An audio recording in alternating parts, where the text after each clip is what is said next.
The latter half of the 24th century saw Starfleet field many new starship designs for the Federation Starfleet. While some would end up being more warship-focused, following major engagements like the Dominion War and the Battle of Sector 001, others would still maintain their scientific focus, which Starfleet was known for. One of the most advanced science vessels launched in the 2380s was the Lamarr-class, represented by the USS Voyager-A. But what do we know about this starship and the class? Let's take a look. Welcome to Trek Central, I'm your host, Captain Jack. Before we warp into this video, if you want to keep up to date on all the latest Star Trek news, lore and more, then make sure to hit that subscribe button to never miss a video from the team here at Trek Central. You can also follow us on social media for daily updates on the Star Trek universe. Now we're enjoying making these Star Trek videos on various topics, and we hope you are too. If you do want to support their development, and trust me, it's definitely needed at this point, please join our Patreon via the link below. You'll get exclusive access to early videos, events like book clubs and more, as well as episode watch-alongs. Oh, and the chance to chat to us in a private Discord area. Yeah, we can just nerd out about Star Trek. Sounds pretty cool, right? Use the Patreon link on screen and in our video description. Your support is greatly appreciated. Now as always, please let us know your thoughts in the comments section below, because if you're talking about Star Trek, then we want to hear about it. Okay, engage. Like other Starfleet vessels, the Lamarr-class adopted the saucer-type shape of previous Starship classes. This would consist of a primary hull, secondary hull, and then nacelles driven by the physics of warp generation and control. The exact size of the Lamarr-class is unknown, but we do know the ship had 29 decks, which accommodated 800 crew members.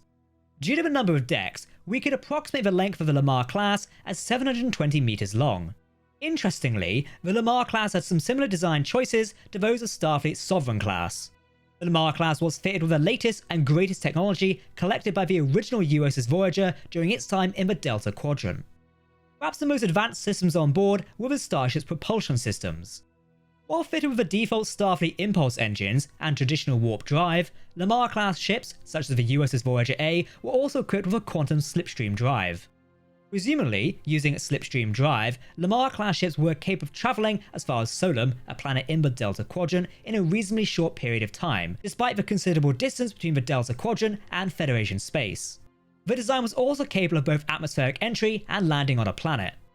Deck 1 would be the location of the command bridge. Deck 8 held the sickbay, and Deck 9 would also appear to hold the primary transporter room.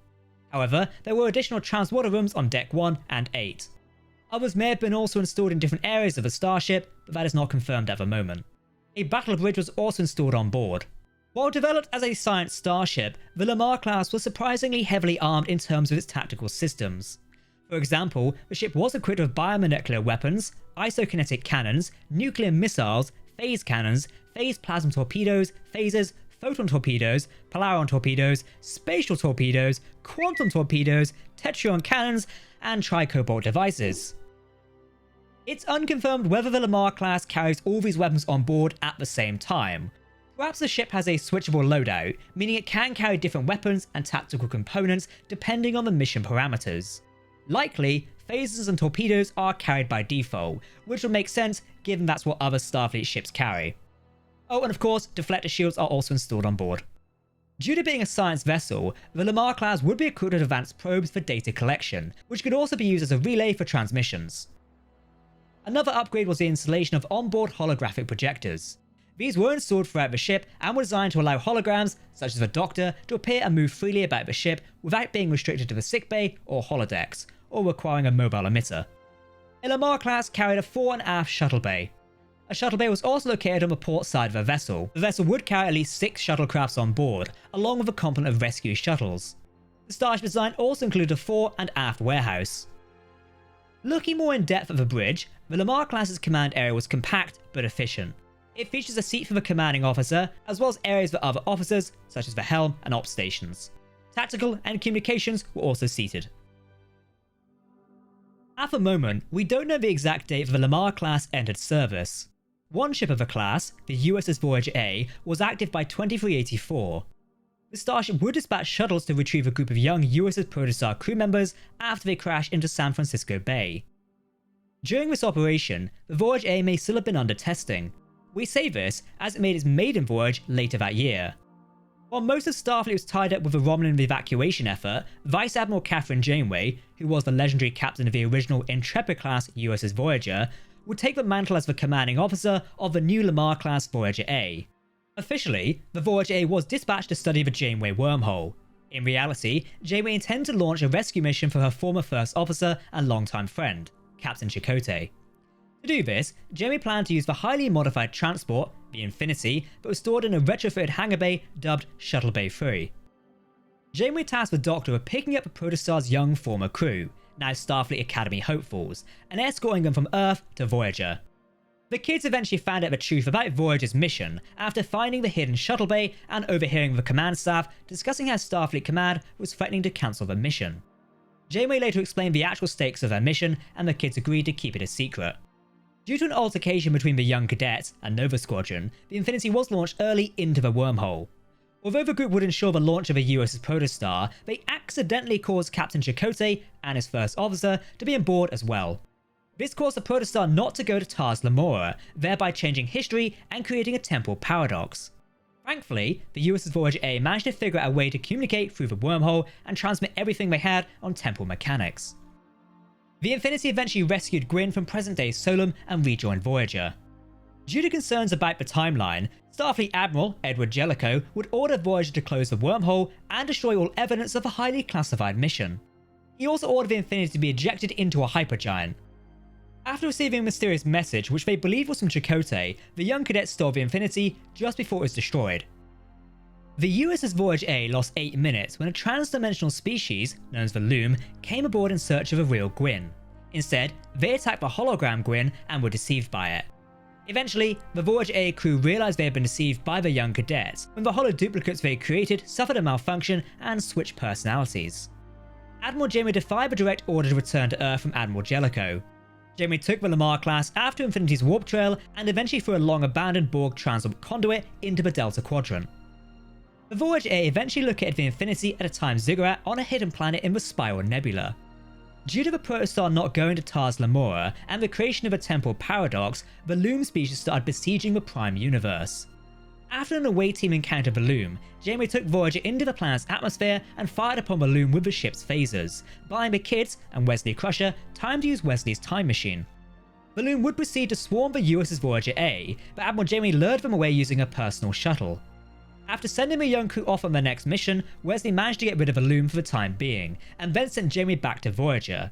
The ship was then left in the middle of nowhere as the planet vanished without a trace. After the temporarily displaced Protostar was found marooned on Yesidia and repaired, it was discovered that Voyager was 3,000 light years away. The crew were forced to build a new protocore in order to rendezvous with Voyager. The Protostar was able to reach the Voyager-A using its Protostar drive, but the jump tore the already weakened fabric of the universe. Voyager was caught in a resulting interphasic rift, splitting the ship into several alternate reality Voyagers. Using the deflector dish on the ISS Voyager-A in the mirror universe, Chakotay and his young crew were able to fix the fracture in reality and arrive on board the correct Voyager. Even though Admiral Janeway was willing to have the Voyager-A aid in the mission to send the Protostar back in time to repair the timeline, Admiral Jellicoe immediately ordered both ships back to Earth and warned Janeway she would be put behind a desk. Before the orders could be carried out, the Valnocart known as Essentia dispatched the ship known as Rev-1 to attack and destroy the USS Voyager. Even with the help of the Protostar and Nova Squadron, Voyager had trouble defending against the Rev-1's temporal weaponry, and was nearly destroyed by the weapon known as the Incursor.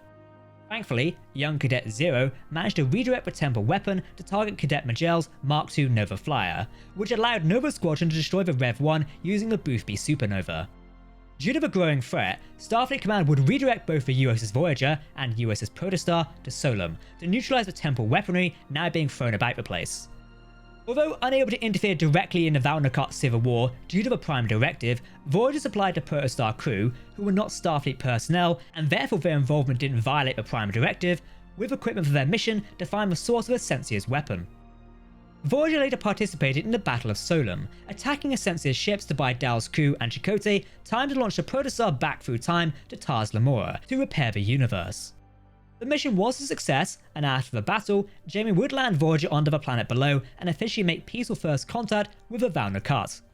Eventually, following the attack on Mars, Chakotay would succeed Janeway in becoming the commanding officer of the Lamarr-class USS Voyager-A.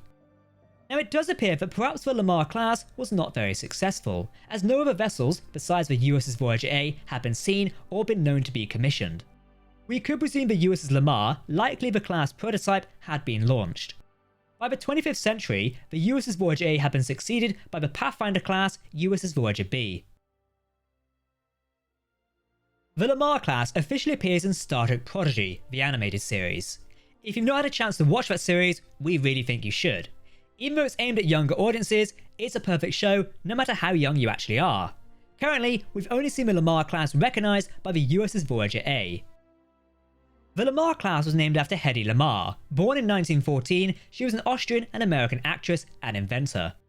At the start of World War II, Lamarr, along with George Antheil, would co-invent a radio guidance system for Allied torpedoes that used spread spectrum and frequency hopping technology to defeat the threat of radio jamming by the Axis powers.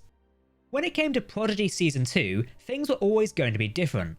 Showrunners Kevin and Dan Hageman didn't want the young cadets to be stuck in a classroom. Given that the Protostar had been destroyed and Starfleet's USS Dauntless was crippled, a new starship was needed. The brothers wanted a new ship that gave the young crew more to do. Initially, they wanted to use the Enterprise. However, given that the second season was about Admiral Janeway searching for Chakotay, setting it on board the Enterprise did not really make sense. Though on hindsight, perhaps we could have finally learned about the fate of the USS Enterprise E. Anyway, with the original Intrepid-class USS Voyager now being a floating museum, the team realised the new ship had to be the USS Voyager-A. Executive producer and director Ben Hibben was given the task of designing the Lamarr-class USS Voyager-A. It was also decided that the new Voyager would be much larger than the one which journeyed through the Delta Quadrant.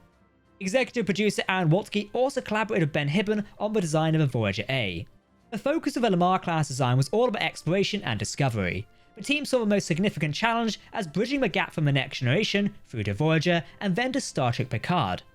As such, the Lamarr-class was intended to be a hybrid design between the Intrepid-class and the Enterprise E, which was one of the most up-to-date ships in Starfleet at the time of its introduction. Although the Lamarr-class was not designed to be a warship, the producers wanted the Starship to look cool. They wanted the ship to look as if it had been upgraded with new technology and new features implemented. Another factor in the design was the addition of a quantum slipstream drive. It was clear that the design needed to look tough and ready for action. Changes to the initial design included making the hull plating heavier and borrowing some textures from the USS Protostar. Recently, Fandom have released a model of the USS Voyager-A of the Lamarr class. You can check out a full review of that ship model via the Trek Central website. So that is our complete breakdown of the Lamarr class in the Star Trek universe. While it's only appeared in animation so far, I would personally like to see the Lamarr class make its live action debut in future Star Trek media. But what do you think of this ship? Comment your thoughts down below. As mentioned, you can support the development of Trek Central's videos. Please join our Patreon via the link below, and you'll get exclusive access to videos and events, as well as more Galaxy class rewards. If you want to keep up to date on the latest Star Trek news, lore and more, then make sure to hit that subscribe button to never miss a video from the team here at Trek Central. You can also follow us on social media or join our community Discord server. For now, I've been Captain Jack, thanks for watching, and we'll see you next time. Live long and prosper, my friends. Goodbye.